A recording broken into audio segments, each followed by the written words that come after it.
احنا شكلنا هنموت في الغابة دي.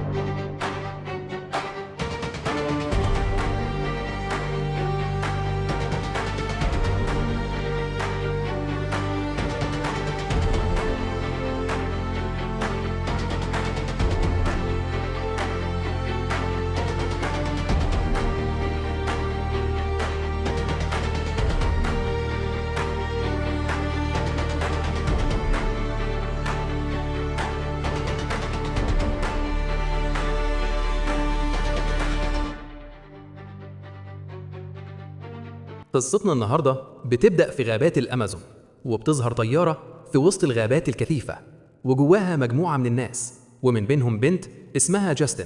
وكلهم كانوا فرحانين علشان أخيراً خلصوا المهمة، وكل واحد فيهم راجع بيته. لكن فجأة كل حاجة بتتغير. الطيارة بتخبط في حاجة ضخمة جداً، المحرك بيتعطل، والطيارة بتبدأ تهتز بشكل مرعب، وبيفقدوا السيطرة. وفي لحظة الطيارة بتقع في قلب الغابة. الحادثة كانت عنيفة جدا لدرجة إن الطيارة اتقسمت نصين، وكل واحد فيهم اترمى في مكان بعيد عن التاني. الفوضى سيطرت والصراخ مال المكان. ناس كتير اتصابت إصابات خطيرة، وفي ناس ماتت في لحظتها. لكن الصدمة الحقيقية كانت لما واحد منهم خبط في جناح الطيارة، وراسه اتفصلت عن جسمه في ثواني. وسط الرعب ده كله بيحاولوا يلاقوا جهاز الاتصال، لكن للأسف ضايع، وده كان الأمل الوحيد اللي ممكن ينقذهم.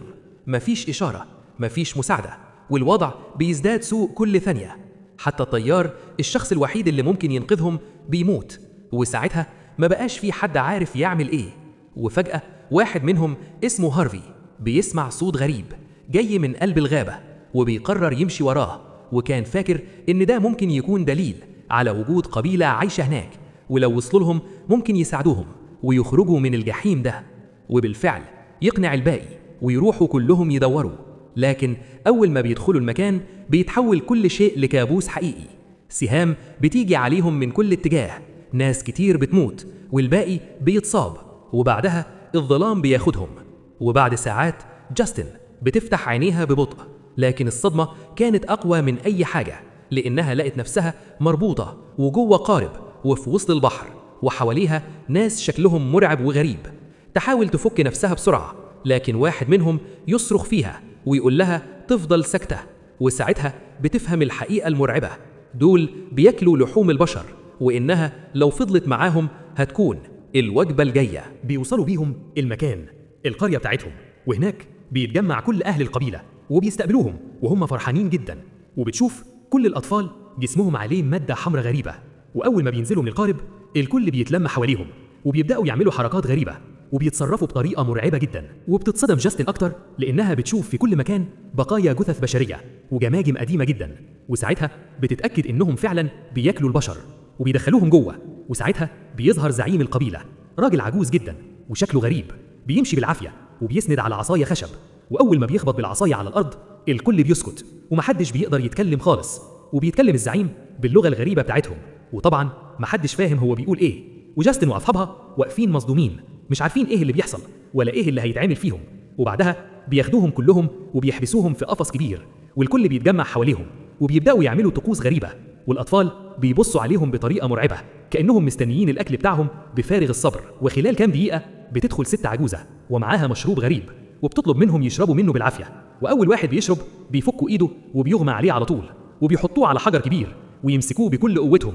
وبيوصل الزعيم ويمسك ايده ويطلع عين الراجل بايده بكل وحشية وبياكلها وهو مستمتع جدا. وفي وسط ما هو فرحان الجزار بتاع القبيلة بيجي وبيبدأ يقطع الراجل لأجزاء ويفصل ايده ورجله لحد ما بيموت في الآخر. وطبعا كل اللي موجودين فرحانين ومستنيين الأكل بفارغ الصبر، وعمالين يصرخوا بصوت عالي ويقولوا كلام غريب. وجاستن وأصحابها مرعوبين جدا وعارفين إن الدور جاي عليهم. وبتبدأ ستات القبيلة تاخد قطع اللحم وتعمل منها أكل كأنهم ماسكين صيدة وبيطبخوها عادي جدا. والغريب إنهم بيستخدموا كل جزء في جسمه بدقة كبيرة، حتى العظم، وبيحطوا عليه توابل غريبة محضرينها بنفسهم. وفي الوقت اللي اللحم بيستوي فيه كل الأطفال قاعدين على أعصابهم مستنيين الأكل يخلص بسرعة، وده لأنهم هيموتوا من الجوع، وواضح إنهم متعودين على كده ومش حاسين بأي ذنب. وفي المقابل جاستن والتهدي أصحابها على قد ما تقدر، وبتحاول تلاقي أي طريقة يخرجوا بيها من هنا في أسرع وقت ممكن قبل ما الدور يجي عليهم، وبيتكلموا مع بعض بهدوء يمكن يلاقوا حل. وفي نفس الوقت هارفي بيطلع الموبايل بتاعه وبيحاول يلقط إشارة من أي مكان ويتواصل مع أي حد ويطلب المساعدة. وبيتفرجوا من بعيد على كل أهل القبيلة قاعدين بياكلوا لحم أصحابهم ومستمتعين جدا وبيتصرفوا ولا كأنهم عملوا أي حاجة. وكمان بيربوا خنازير وأغنام وبيهتموا بيهم جدا وبيعيشوا حياتهم بطريقة مختلفة عن باقي البشر من غير ما يحسوا بأي ذنب. وبالليل بيولعوا نار وبيطلعوا حواليها وبيبدأوا يرقصوا ويغنوا ولا فارق معاهم أي حاجة خالص من اللي حصل. وفي المقابل جاستن وأصحابها بيحاولوا يستغلوا الفرصة إنهم مشغولين وبيدوروا على طريقة يهربوا بيها. وبيفكر واحد منهم إنهم لازم يلاقوا جهاز وساعتها يلقطوا إشارة ويطلبوا المساعدة بسهولة. لكن باقي أصحابهم شايفين إن ده مستحيل لأن القبيلة منتشرة في كل مكان وصعب جدا يخرجوا من هنا. وبتحصل خناقة كبيرة بينهم وكل واحد بيلوم التاني. وجاستن بتتضايق من هارفي لأن هو اللي جابهم هنا ودلوقتي حياتهم كلها في خطر بسببه والمفروض إنهم يقعدوا يستنوا الموت بما إن مفيش أي مخرج.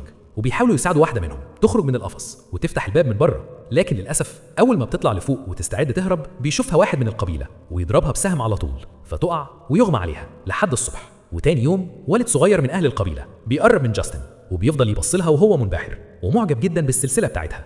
فتستغل جاستن الفرصة وتحاول تقرب منه وتصاحبه يمكن يساعدهم يهربوا من هنا، لكن للأسف ما بيكونش عندها وقت كفاية وبيجي الجزار وياخدها هي واصحابها لنفس المكان اللي قتلوا فيه صاحبهم امبارح. وبيبدأ الزعيم يفحص البنات بنفسه والغريب إنه بيرجعهم كلهم للقفص تاني ما عدا جاستن.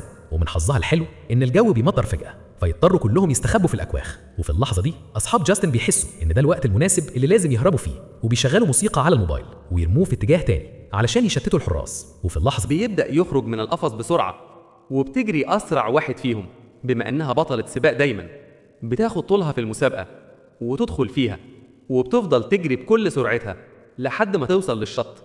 وهناك بتلاقي قارب صغير موجود فتركب فيه بسرعة وبيهربوا بيه. لكن بعد ما الجو بيهدأ القبيلة بترجع تاني جاستن للقفص وجسمها عليه رسومات غريبة باللون الأحمر وحالتها وحشة جدا ومحدش هيكون فاهم هم عملوا فيها ايه بالظبط. وبيقف هارفي في مكانه مصدوم ومش عارف يفكر في ايه. وفجأة بالصدفة بيشوف بنت صغيرة من القبيلة شكلها مختلف شوية عن الباقي ولونها أبيض وجسمها مربوطة بطريقة غريبة فبيفهم إنهم هياخدوا جاستن عشان يزوجوها. وأول ما جاستن بتعرف بتتصدم وبتخاف أكتر وما بتكونش قادرة تتحكم في الوضع زيادة. وفي المقابل هارفي بيشوف إنها محظوظة وإنها هتفضل عايشة على الأكل وما يهمهنش حياتهم هتنتهي بطريقة متوحشة جدا. وبيحاول أصحاب جاستن يهدوها ووعدوها إنهم هيهربوا من هنا قبل ما يحصل لهم حاجة تانية. وبعدها بشوية بيجي شوية من أطفال القبيلة وبيدي لهم أطباق فيها أكل. وبالصدفة جاستن بتشوف نفس الطفل اللي أكلت منه قبلا بيبص عليها فبتحاول تلفت نظره وتصاحبه. وطبعا كل اللي هيعملوه ما يعجبش هارفي وهو شايف إنها بتضيع وقتها.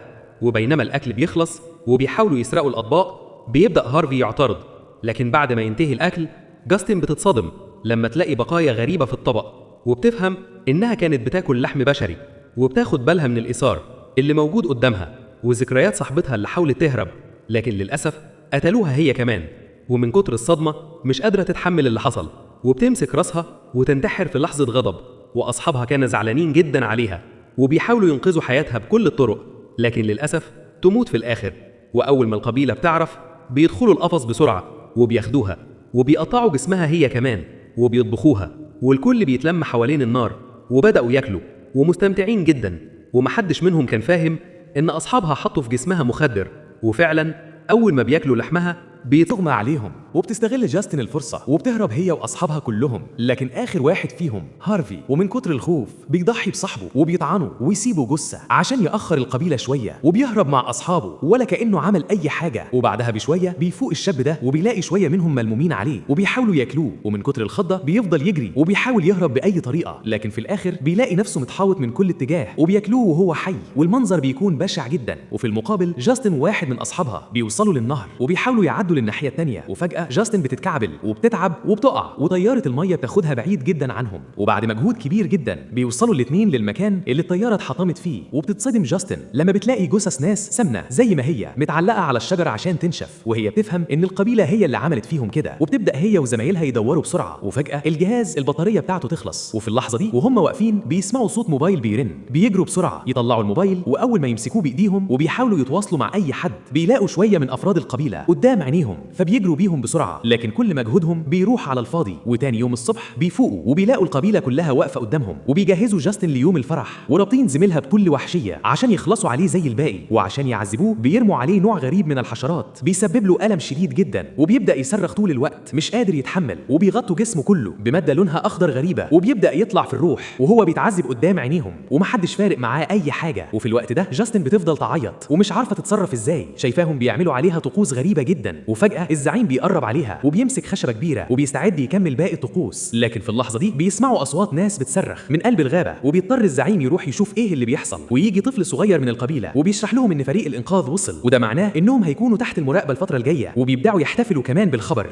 كلهم مع بعض بيروحوا هناك عشان يصطادوا فريق الإنقاذ ويرجعوا بيهم للقبيلة. وفي الوقت ده بيجي نفس الطفل الصغير ويقرب من جاستن وبيقرر إنه يساعدها، وبيفكها بسرعة من غير ما حد يشوفه. وبتجري جاستن عشان تساعد زميلها، لكن بتلاقي حالته وحشة جدا وبتفهم إنه خلاص مش هيعيش وإنها مسألة وقت وهيموت. وبيصمم زميلها إنها تاخد الموبايل منه وتهرب بسرعة علشان هو هيعطلها على الفاضي. والولد الصغير عشان يساعدها تهرب من غير ما تحس بالذنب بيقتل زميلها بكل بساطة، وبيخليها تشوف ده بعينيها قبل ما تمشي لأنها كانت رافضة تسيبه. وقبل ما تجري هارفي بينادي عليها وبيتحايل إنها تساعده، لكن هي بترفض لأنها عرفت اللي عمله في صاحبهم، وبتسيبه ياخد عقابه بنفسه. وفي الآخر بتهرب لوحدها، والولد الصغير بيساعدها لحد ما توصل لمكان بعيد ويوريها الطريق اللي تقدر تخرج بيه من الغابة. وأول ما توصل للنهر بتلاقي حيوان الجاكور واقف في الناحية التانية، وبتشوفها بنت من القبيلة وبتحاول تقتلها، لكن أول ما تاخد بالها من الجاكور بتغير رأيها لأنهم بيقدسوا الحيوان ده وبيشوفوه فأل وعلامة ليهم. فبتسيب جاستن تواجه مصيرها بنفسها. وفي نفس الوقت القبيلة بتوصل لفريق الإنقاذ وبتحصل حرب كبيرة بين الطرفين. وفجأة فريق الإنقاذ بيشوف جاستن باللبس الغريب اللي لابساه وبيفتكروها واحدة منهم، ومن كتر الخوف ما بتكونش عارفة تتصرف ازاي، لكن بسرعة بتطلع الموبايل وبتتكلم بصوت عالي باللغة العادية عشان تثبت إنها إنسانة زيهم. وفي الآخر بياخدوها معاهم وبيمشوا بسرعة، وقبل ما يركبوا الطيارة بيسألوها لو في ناجيين تاني غيرها، لكن جاستن بتقول لهم إن مفيش حد وإن كل زمايلها ماتوا. وبعد كل ده بيركبوا الطيارة وبيسيبوا المكان بعد ما أنقذوا حياتها بأعجوبة.